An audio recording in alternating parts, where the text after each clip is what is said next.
everyone, welcome to my channel Narula Stenography. In this video series, I will dictate you some selected dictations from Kailash Chandra magazine. So let's start. 10 seconds. 5 seconds. Start. Mr. Vice Chairman, Sir, the most dramatic event of the last year and perhaps the most significant in the history of free India was the underground nuclear explosion.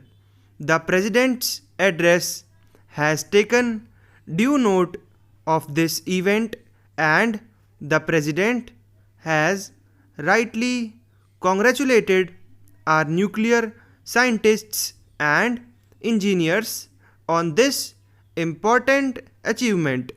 However, a serious omission in the President's address is that he made no mention of the hundreds of the other scientists who are working in equally important fields such as agriculture and fisheries, particularly this year when agriculture has become the whole pivot of our national progress.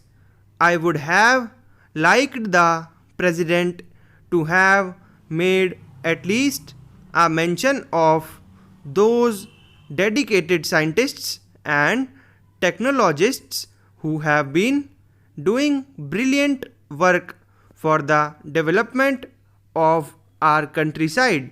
Whenever one visits an agricultural research institute in any part of the country, one is impressed by the dedication and energy of our young scientists engaged in doing the most advanced research in agriculture, dairy, fisheries, soil research, the reclamation of desert areas, forestry, all of which are crucial to our development.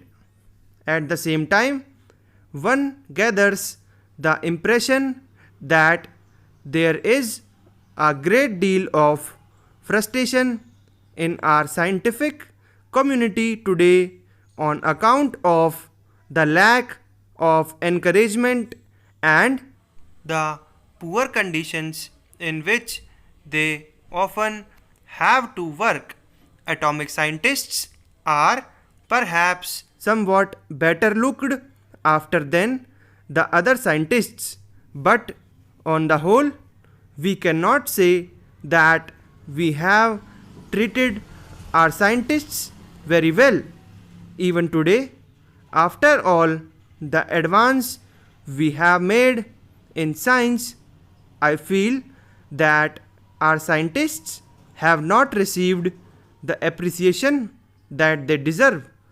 The majority of them are still treated just like functionaries in a government department.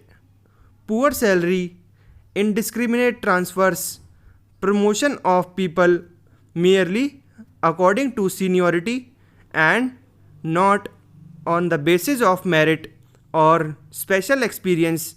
These are the complaints that I have heard from scientists whenever I have visited any of our leading scientific institution. I suggest, sir, that the time has come when we should not only raise the prestige of our scientific community but also substantially improve their material rewards and conditions of work. When I say material rewards, I do not mean just salary. Most important is the kind of working and living conditions we provide for the scientists.